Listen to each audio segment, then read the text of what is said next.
Friends, welcome to study with Kashi. Friends, आज के video में हम क्लास 12 केमिस्ट्री के मोस्ट इम्पोर्टेंट टॉपिक जो कि आता है क्या होता है जब के मोस्ट इम्पोर्टेंट क्वेश्चंस को करने वाले हैं, जो कि हमारे बोर्ड एग्जाम में 10 से 15 मार्क्स के पूछे जाते हैं। तो चलिए फ्रेंड्स, हम वीडियो को स्टार्ट करते हैं। देखिए, यहाँ पर हमने कुछ प्रश्न लिए हैं जो कि हमारे बोर्ड एग्जाम में बार बार रिपीट हुए हैं।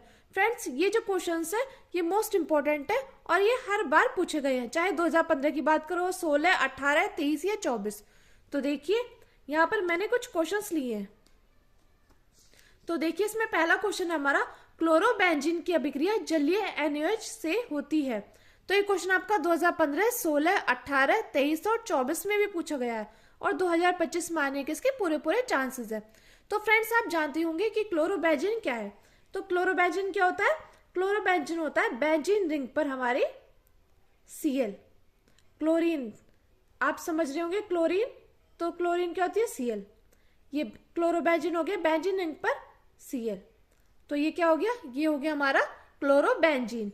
अब देखिए, लिखा है कि अभिक्रिया जलीय NaOH से होती है, यानी कि इसकी अभिक्रिया NaOH से यानी कि कास्टिक सोडा से कराई जाती है।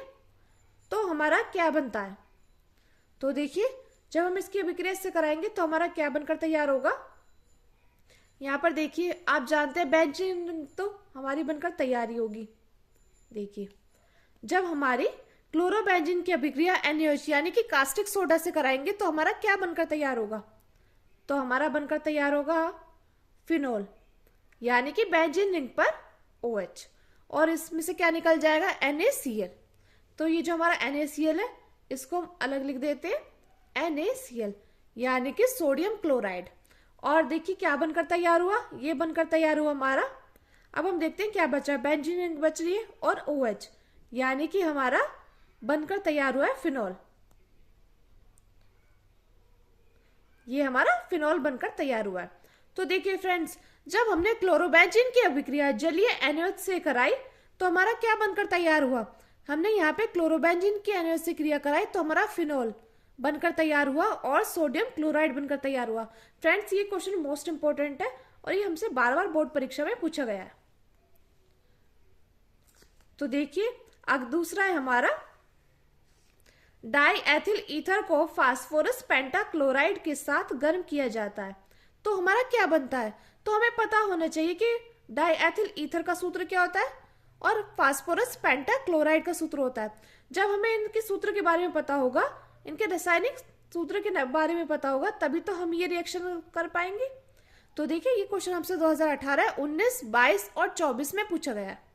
एक बात और फ्रेंड्स, देखिए, ये जैसे अभिक्रिया है, क्या होता है जब ये आप अगर लिख कर याद करोगे तो आपको और जल्दी से याद होगी, और अगर आपको लिख कर भी याद नहीं हो तो आप वीडियो को 1 से 2 बार देखिए, आपको बहुत अच्छे से समझ में आ जाएगी। मैंने ये बहुत ही आसान वे में समझा रही हूँ ये क्वेश्चंस। तो देखिए, ये डाईएथिल ईथर का सूत्र क्या होता है? डाईएथिल ईथर का सूत्र होता है C2H5O। ये क्या होता है? ये होता है हमारा ईथर, या तो इसको ईथर बोल सकते हैं या डाईएथिल ईथर। वैसे इसका वास्तविक नाम जो है वो है हमारा डाईएथिल ईथर। कुछ लोग इसे ईथर के नाम से भी जानते हैं। आप देखिए, लिखा है फास्फोरस पेंटाक्लोराइड। फास्फोरस यानी कि P, पेंटा यानी कि 5, और क्लोराइड मतलब कि Cl। तो हमारा क्या बनकर तैयार हुआ? PCl5। तो फास्फोरस पेंटाक्लोराइड का सूत्र क्या होता है? ये होता है हमारा PCl5। लेकिन देखिए, हम इसको ऐसे भी तो लिख सकते हैं ना। देखिए, हम जानते हैं कि PCl5 है, लेकिन हम यहाँ पे Cl3, Cl और Cl, हम इसको ऐसे भी तो लिख सकते हैं। अब देखिए, जब हम इसके साथ गर्म कराएंगे, डाईएथिल ईथर को फास्फोरस पेंटाक्लोराइड के साथ गर्म कराएंगे तो हमारा क्या बनकर तैयार होगा? तो हमारा देखिए बनकर तैयार होगा क्या? ये हमारा बनकर तैयार होगा एथिल क्लोराइड, यानी कि यहाँ पे देखिए C2H5 और C2H5 कितनी बार है? 2 बार। और यहाँ पे क्लोरीन कितनी बार है? 2 बार। तो हम क्या करेंगे, इन सभी को हम एक जगह लिख लेंगे, C2H5Cl। तो ये हमारा क्या बनकर तैयार हुआ? ये हमारा बनकर तैयार हुआ एथिल क्लोराइड। C2H5 को बोलते हैं एथिल और क्लोराइड होता है Cl। तो ये बनकर तैयार हुआ एथिल क्लोराइड। अब देखिए प्यारे बच्चों, अब देखिए और हमारा क्या बनकर तैयार हुआ है। तो आप देख पा रहे होंगे कि यहाँ पे और क्या बचा है, यहाँ पे O बचा है, P बचा है और Cl3 बचा है। यानी कि यहाँ पर क्या बनकर तैयार हुआ है, POCl3, जो कि है फास्फोरस ऑक्सी क्लोराइड। इसको किस नाम से जानते हैं, इसको जानते हैं phosphorus oxy chloride, oxy chloride. तो देखिए फ्रेंड्स, जब हमने डाईएथिल ईथर की फास्फोरस पेंटाक्लोराइड के साथ हमने इसको गर्म किया तो हमारा क्या बनकर तैयार हुआ, एक तो हमारा एथिल क्लोराइड बनकर तैयार हुआ, दूसरा हमारा फास्फोरस ऑक्सी क्लोराइड बनकर तैयार हुआ। तो फ्रेंड्स देखिए, अगर आपने स्क्रीनशॉट नहीं लिया तो स्क्रीनशॉट ले लीजिए। और फ्रेंड्स इन अभिक्रियाओं को क्या करना है, आपको लिख लिख कर याद करना है, तभी आपको बहुत अच्छे से याद होगी, क्योंकि ये हमसे एग्जाम में बार बार पूछी गई है, तो ये मोस्ट इंपॉर्टेंट है। अगली देखिए, अगली हमारी क्लोरोफॉर्म एसीटोन से क्षार की उपस्थिति में क्रिया करता है तो हमारा क्या बनता है। तो आपको पता होना चाहिए क्लोरोफॉर्म का सूत्र और एसीटोन का सूत्र। अब देखिए, ये क्वेश्चन आपसे 2014, 17, 18, 20, 22, 24 में पूछा गया था और 2025 में आने के इसके पूरे पूरे चांसेस है। तो देखिए, हम जानते हैं कि हमारा क्लोरोफॉर्म का सूत्र क्या होता है, क्लोरोफॉर्म का सूत्र होता है CHCl3। ये क्या होता है, ये होता है हमारा क्लोरोफॉर्म। अब देखिए, हम जानते हैं हमारी एसीटोन, एसीटोन की संरचना क्या होती है, H3C carbon double bond O। ये हमारी किसकी संरचना होती है, ये हमारी एसीटोन की संरचना होती है। किसकी संरचना होती है, एसीटोन की, यानी कि कार्बन यहाँ पे CH3 और डबल बॉन्ड O, ये हमारी एसीटोन की संरचना होती है। और CHCl3 ये क्या है हमारा, ये हमारा क्लोरोफॉर्म है। क्या है हमारा, ये हमारा क्लोरोफॉर्म बनकर। अब देखिए, जब हम इसकी किससे क्रिया कराएंगे, क्षार की उपस्थिति में, तो हम यहाँ पे क्षार कौन सा ले लेते हैं, हमने यहाँ पे क्षार ले लिया NaOH, यानी कि कास्टिक सोडा। हमने यहाँ पे NaOH से क्रिया कराई। देखिए, क्षार क्या होते हैं, जिनके पीछे OH होता है वो हमारे क्षार होते हैं।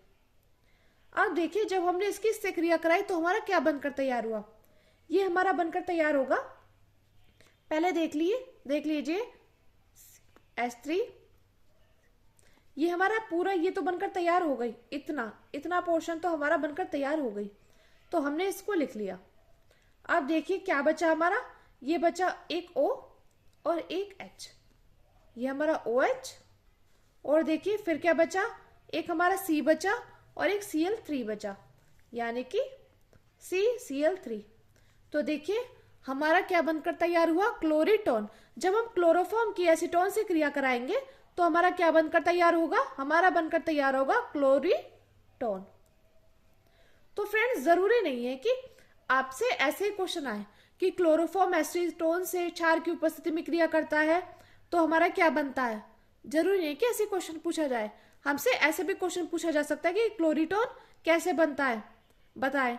तो आपको पता होना चाहिए कि क्लोरोफॉर्म की जब एसीटोन से क्रिया कराएंगे तभी हमारा क्लोरीटोन बनकर तैयार होगा। तो फ्रेंड्स, हमसे एग्जामिनर घुमा फिरा कर कहीं से भी क्वेश्चन पूछ सकता है, तो हमें पता होना चाहिए कि अगर हम इससे क्रिया कराएंगे तो हमारा ये बनेगा, या अगर हमें ये बनाना है तो हमें इससे क्रिया करानी होगी। तो फ्रेंड्स, ये था हमारा मोस्ट इंपॉर्टेंट टॉपिक। जब क्लोरोफॉर्म की हमने एसीटोन से क्रिया कराई तो हमारा क्लोरीटोन बनकर तैयार हुआ।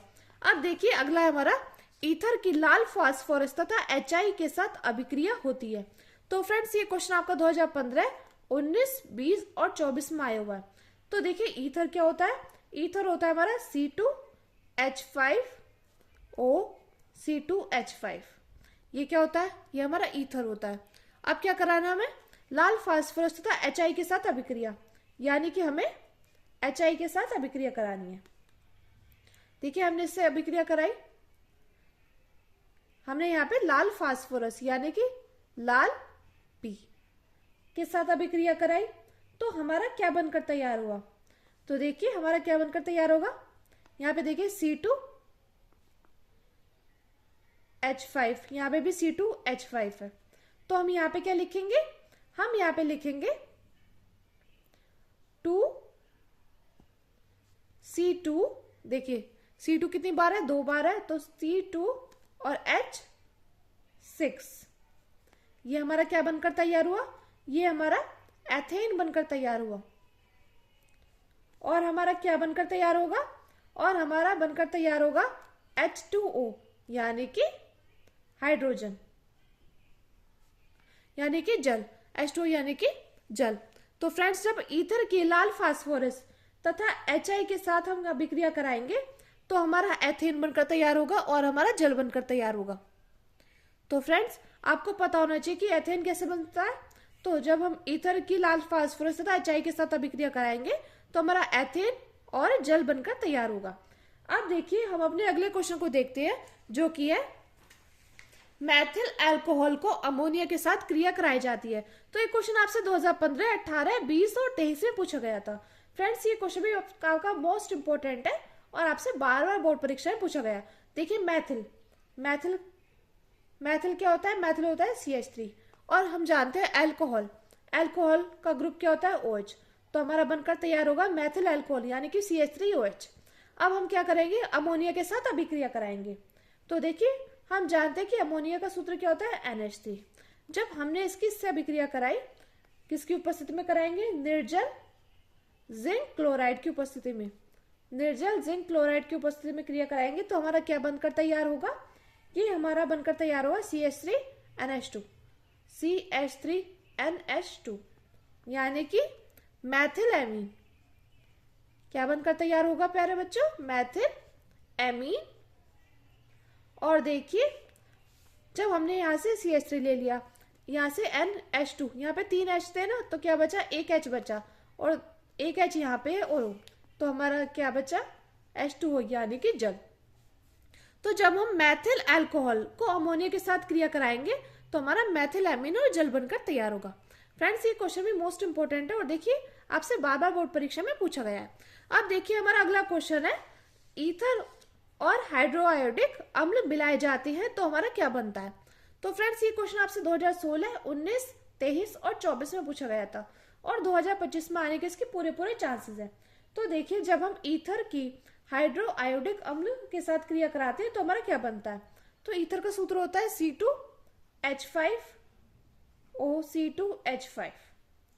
अब देखिए किससे अभिक्रिया कराएंगे, हाइड्रोआयोडिक अम्ल से यानी कि HI से। तो हमारा क्या बनकर तैयार होगा, C2H5OH यानी कि हमारा बनकर तैयार होगा एथिल अल्कोहल और C2H5I यानी कि एथिल आयोडाइड। तो हम पहले यहाँ पे लिख लेते हैं, हमारा क्या बनकर तैयार हुआ, एथिल अल्कोहल।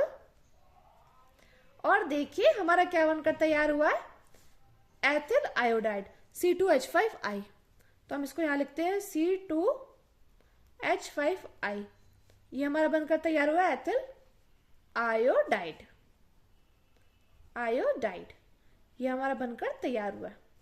तो फ्रेंड्स, जब हमने ईथर और हाइड्रोआयोडिक अम्ल की आपस में अभिक्रिया कराई तो हमारा एथिल अल्कोहल और एथिल आयोडाइड बनकर तैयार हुआ। तो फ्रेंड्स, ये थे हमारे मोस्ट इंपोर्टेंट क्वेश्चंस जो कि हमसे बोर्ड परीक्षा में बार बार पूछे गए हैं। मैं उम्मीद करती हूँ फ्रेंड्स आपको ये वीडियो अच्छी लगी होगी। अगर आपको वीडियो अच्छी लगी तो प्लीज़ हमारे चैनल को सब्सक्राइब कीजिए और वीडियो को लाइक, शेयर, कमेंट जरूर कीजिए। और फ्रेंड्स, अगर आपको वीडियो अच्छी लगी हो तो प्लीज़ एक प्यारा सा कमेंट जरूर करिएगा, क्योंकि आपका कमेंट मेरे लिए मोटिवेशन का काम करता है। तो चलिए फ्रेंड्स, थैंक्स फॉर वॉचिंग। मिलते हैं अगली वीडियो में।